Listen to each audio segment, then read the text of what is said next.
चैत्र मास की कृष्ण पक्ष की एकादशी तिथि को पाप मोचनी एकादशी के नाम से जाना जाता है। इस दिन जगत के पालनहार श्री हरि विष्णु जी की पूजा की जाती है। ऐसी मान्यता है कि जो व्यक्ति भगवान विष्णु की पूरी विधि विधान से पूजा अर्चना करता है, उसकी सारी मनोकामनाएं पूर्ण होती है। पाप मोचनी एकादशी होली के बाद और चैत्र नवरात्रि से पूर्व आने वाली एक महत्वपूर्ण तिथि है। पंचांग की अंतिम एकादशी मानी जाती है। इस दिन भगवान विष्णु और श्री कृष्ण की पूजा करने से व्यक्ति अपने जीवन में किए गए पापों से मुक्ति प्राप्त कर सकता है। पाप मोचनी शब्द दो भागों में मिलकर बना है। पाप, जिसका अर्थ है अधर्म या बुरे कार्य, और मोचनी, जिसका अर्थ है जो उन्हें समाप्त कर सके। मान्यता है कि इस दिन व्रत रखने और सच्चे मन से प्रायश्चित करने से सबसे गंभीर पाप भी क्षमा किए जा सकते हैं। इस साल एकादशी तिथि के प्रारंभ सुबह 25 मार्च को 5:06 पर होगा।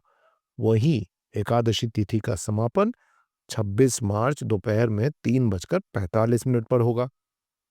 पाप मोचनी ऐसे में उदया तिथि के अनुसार 25 मार्च को ही पाप मोचनी एकादशी का व्रत किया जाएगा।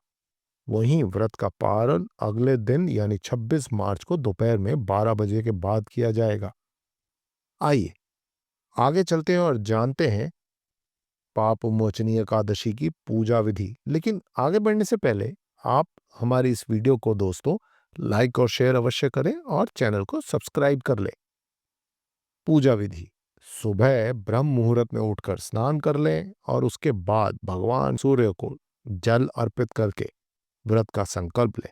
फिर मंदिर की साफ सफाई करके घर के मंदिर में दीप जलाएं। भगवान विष्णु और माता लक्ष्मी का गंगा जल से अभिषेक करें। इसके बाद दोनों को वस्त्र अर्पित करें और माता लक्ष्मी को श्रृंगार की सामग्री भी अर्पित करें। भगवान विष्णु और माता पार्वती को मिठाई से भोग लगाएं। फिर व्रत कथा का पाठ करके अंत में भगवान की पूरी श्रद्धा के साथ आरती करें और अंत में जितना ज्यादा हो सके प्रसाद बांट दें। पाप मोचनी एकादशी को भगवान विष्णु जी की पूजा के साथ साथ तुलसी जी की पूजा करने का भी बहुत महत्व है। मान्यता है कि इस दिन भगवान विष्णु और माता तुलसी की पूजा से अपार यश और धन की प्राप्ति होती है। तुलसी की पूजा के लिए इस दिन स्नान के बाद तुलसी के पौधे के पास घी का दीपक जलाएं। तुलसी माता को चुनरी, कलावा, फूल, कुमकुम और नारियल मिठाई अर्पित करें और तुलसी चालीसा का पाठ करें। अब हम आपको बता देते हैं कि इस दिन कौन से नियम और विधियां अपनानी चाहिए। इस दिन व्रत करने से मान्यता है कि पितरों को मोक्ष मिलता है और पूर्व जन्म के पापों का प्रभाव कम होता है। विष्णु सहस्त्र नाम का पाठ करें और तुलसी के पत्ते अर्पित करें। इस दिन दान और पुण्य का कार्य करें। भोजन, वस्त्र, जरूरतमंदों को सहायता करने से अनंत पुण्य की प्राप्ति होती है। और सात्विक आहार लें। यदि आप व्रत नहीं रख रहे हैं तो इस दिन हल्का और सात्विक भोजन रखना चाहिए। इस एकादशी का बहुत महत्व है हिंदू धर्म में। भगवान विष्णु ने इस दिन दानव पाप का नाश किया, जिससे उनके अनुयायी पापों के भार से मुक्त हो सके। पद्म पुराण में एक कथा वर्णित है जिसमें राजा मंदाता अपने पापों के कारण अत्यंत दुखी थे। उन्होंने ऋषि वशिष्ठ से मार्गदर्शन प्राप्त किया, जिन्होंने उन्हें पाप मोचनी एकादशी का व्रत रखने की सलाह दी। इस व्रत के प्रभाव से राजा के सभी पाप समाप्त हो गए और उनका राज्य पुनः समृद्ध हो गया। श्री कृष्ण जी ने अर्जुन को इस दिन की महिमा के बारे में बताया और कहा कि इस व्रत के पालन से सबसे गंभीर पाप भी समाप्त हो जाते हैं। पाप मोचनी एकादशी का व्रत करने से व्यक्ति के सारे पाप मिट जाते हैं। साथ ही इस दिन माता लक्ष्मी और भगवान विष्णु की पूरे विधि विधान के साथ पूजा अर्चना करने से व्यक्ति को धन संपत्ति का सुख मिलता है।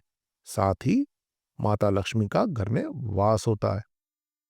पाप मोचनी एकादशी का व्रत करने से हमें पुराने बुरे कर्मों से छुटकारा मिलता है, मन और आत्मा शुद्ध होती है, पितरों को मोक्ष की प्राप्ति होती है, जीवन में सुख समृद्धि आती है। इसलिए अगर आप पिछले पापों को धोना चाहते हैं और एक नए सकारात्मक जीवन की शुरुआत करना चाहते हैं, तो पाप मोचनी एकादशी का व्रत और पूजा जरूर करें। आज हम आपको पाप मोचनी एकादशी पर तुलसी के उपाय भी बताएंगे।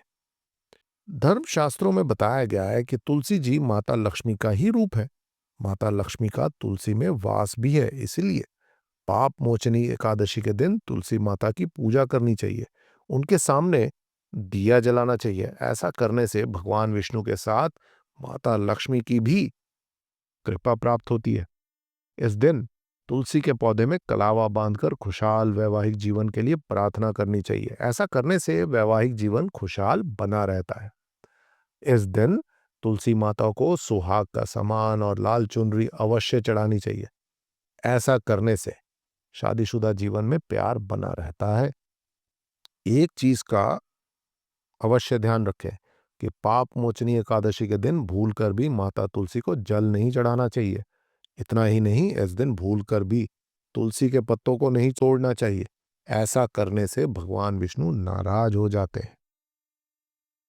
तो दोस्तों, आइए आपको अब सुनाते हैं पाप मोचनी एकादशी व्रत कथा, जिसके बिना यह व्रत अधूरा रहता है।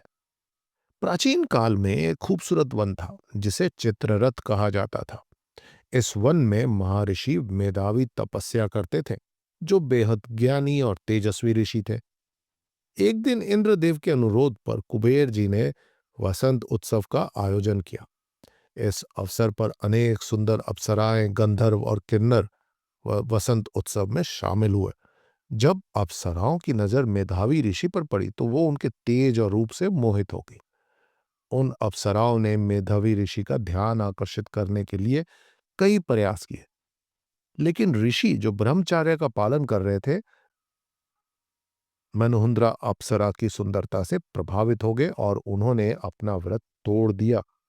वे उसके साथ समय बिताने लगे और यह सिलसिला काफी लंबे समय तक चलता रहा। जब मेधावी ऋषि को अपनी गलती का एहसास हुआ तो उन्होंने अप्सरा का त्याग करके अपने पिता महर्षि च्यवन के पास लौटने का फैसला किया। जहां पहुंचकर उन्होंने अपने पिता को अपनी स्थिति के बारे में बताया और इस पाप से मुक्ति के उपाय के लिए मार्गदर्शन मांगा।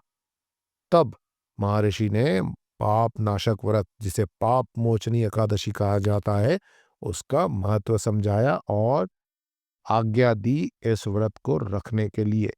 इस व्रत को करने के बाद मेधावी ऋषि अपने पापों से मुक्त हुए। दोस्तों, आपको ये वीडियो कैसे लगी, हमें अपने विचार कमेंट बॉक्स में लिख के जरूर बताएं और हाँ, चैनल को सब्सक्राइब और शेयर अवश्य करें। धन्यवाद।